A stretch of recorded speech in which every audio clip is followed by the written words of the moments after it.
नमस्कार दोस्तों, स्वागत है आपका 100% इंग्लिश के यूट्यूब चैनल पर। दोस्तों, आज की इस वीडियो में हम लोग डिस्कस करेंगे विलियम बटलर यीट्स की एक बहुत ही बेहतरीन पोयम जिसका कि नाम है द सेकंड कमिंग। हम इसको लाइन बाय लाइन एनालाइज करेंगे और देखेंगे पोयम का पूरा कंटेक्स्ट। मिलता हूँ आपसे वीडियो के एंड में। वीडियो एग्जाम पर्सपेक्टिव से काफी इंसाइटफुल होने वाला है। तो चलिए सबसे पहले पोयम का कंटेक्स्ट समझते हैं। ये पोयम 1919 में लिखी गई थी। This time was great chaos and uncertainty in the world. Historical events देख लेते हैं उस टाइम के कुछ।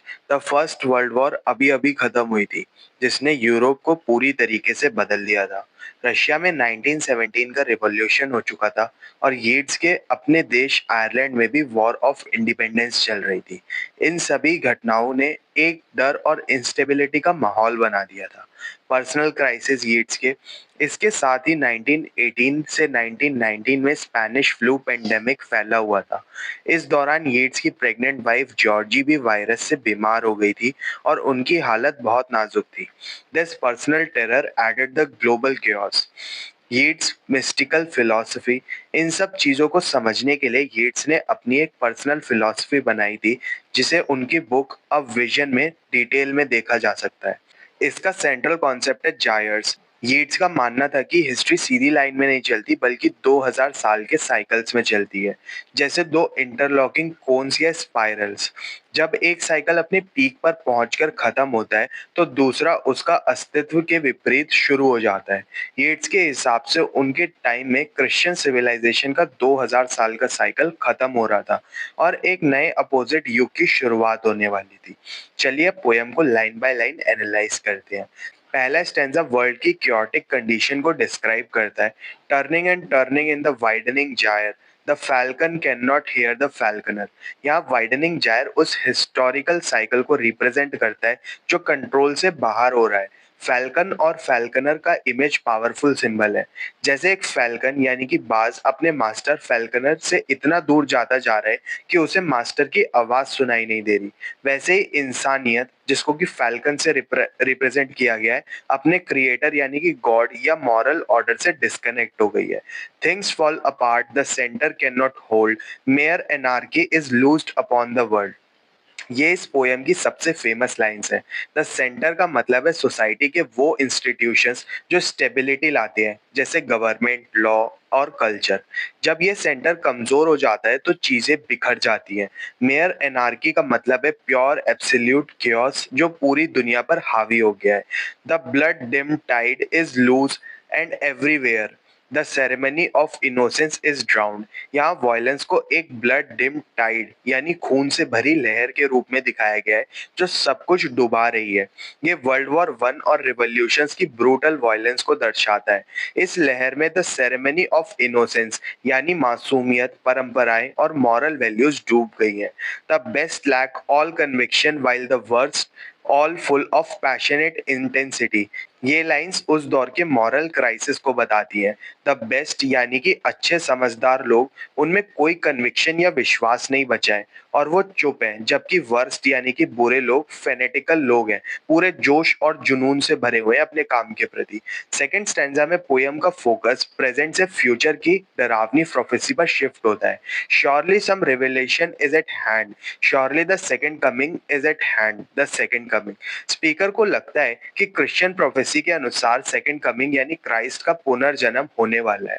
लेकिन तीसरी बार जब वो ये कहता है तो उसकी टोन में होप नहीं बल्कि एक अचानक सा डर दिखाई देता है। उसे एहसास होता है कि जो आने वाला है वो क्राइस्ट नहीं। Hardly are those words out when a vast image of Spiritus Mundi troubles my site. उस स्पिरिचुअस मुंडी से एक विजन दिखता है। स्पिरिचुअस मुंडी एक लैटिन फ्रेज है जिसका मतलब होता है वर्ल्ड सोल। यीट्स के लिए ये कलेक्टिव अनकॉन्शियस है जहां पूरी मानव जाति की यादें और इमेज स्टोर होती हैं। Somewhere in sands of desert, a shape with lion body and the head of man, a gaze blank and pitiless as the sun. Vision एक अजीब से जीव, एक स्फिंक्स जिसका शरीर शेर का है और सर इंसान का। ये क्राइस्ट का ठीक उल्टा है। इसकी निगाहें ब्लैंक एंड पिटीलेस है, यानी उनमें कोई दया नहीं है। Is moving it slow thighs while all about it reel shadow of the indignant desert birds. ये जीव धीरे धीरे आगे बढ़ रहा है और उसके आने से नेचर भी परेशान है। The darkness drops again, but now I know the 20th century of stony sleep were vexed to nightmare by a rocking cradle. Vision खत्म हो जाता है पर स्पीकर को एक डरावना सच पता चलता है।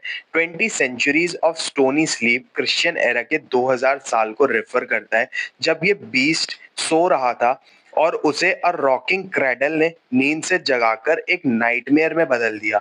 ये क्रैडल क्राइस्ट के जन्म का प्रतीक है, मतलब क्राइस्ट के आने से ही इसके अस्तित्व के विपरीत जीव का जागना तय था।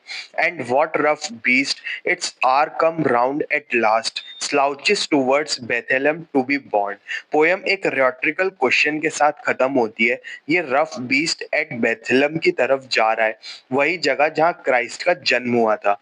ये क्रिश्चियन स्टोरी का एक ब्लास्फेमस इन्वर्जन है, एक नए डरावने युग का जन्म होने वाला है। इस पोयम के कुछ इंपॉर्टेंट थीम्स देख लेते हैं। Cyclical history and collapse. Poem का सेंट्रल आइडिया ये है कि हिस्ट्री लीनियर नहीं बल्कि साइक्लिकल है। हर सिविलाइजेशन का अंत निश्चित है और उसके बाद एक अस्तित्व के विपरीत युग शुरू होता है। Anarchy and loss of control. जब the centre can not hold, तब सोसाइटी में कियोस और एनार्की फैल जाती है। ये कंट्रोल खोने का डर पोयम में बार बार दिखाई देता है। Prophecy and vision. यीट्स यहाँ एक प्रॉफिट की भूमिका में है, जो स्पिरिचुअस मुंड से जुड़कर आने वाले कल की झलक दिखा रहे हैं। Clash of modernity and ancient forces. Poem modern Christian world के कोलैप्स, एक पुरानी भगन और ब्रूटल शक्ति के उभरने को दिखाती है। अब इस पोयम के फॉर्म, लैंग्वेज और लेगेसी पर एक नजर डालते हैं। Form and structure. पोयम दो अनइक्वल स्टैंजाज में लिखी गई है।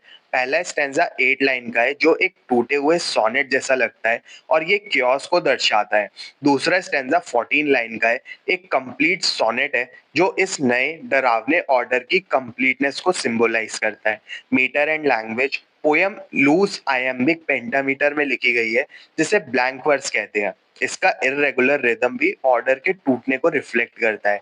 ईट्स ने पावरफुल सिंबल जैसे कि जायर, फैल्कन, बीस्ट, एल्यूजन्स यानी कि बिब्लिकल रेफरेंसेस और रिप्रेजेंटेशन जैसे लिटरेरी डिवाइसेस का खूबसूरत इस्तेमाल किया है। Influence and legacy. इस पोयम का प्रभाव बहुत गहरा है। इसकी लाइंस जैसे थिंग्स फॉल अपार्ट और slouching towards Bethlem pop culture का हिस्सा बन गई हैं।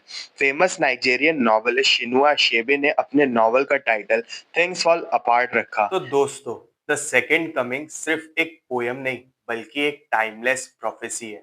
ये पोयम उस डर को आवाज देती है जो हम सब महसूस करते हैं जब एक जनरेशन चेंज होने वाली होती है और आने वाला टाइम काफी अनप्रिडिक्टेबल होता है।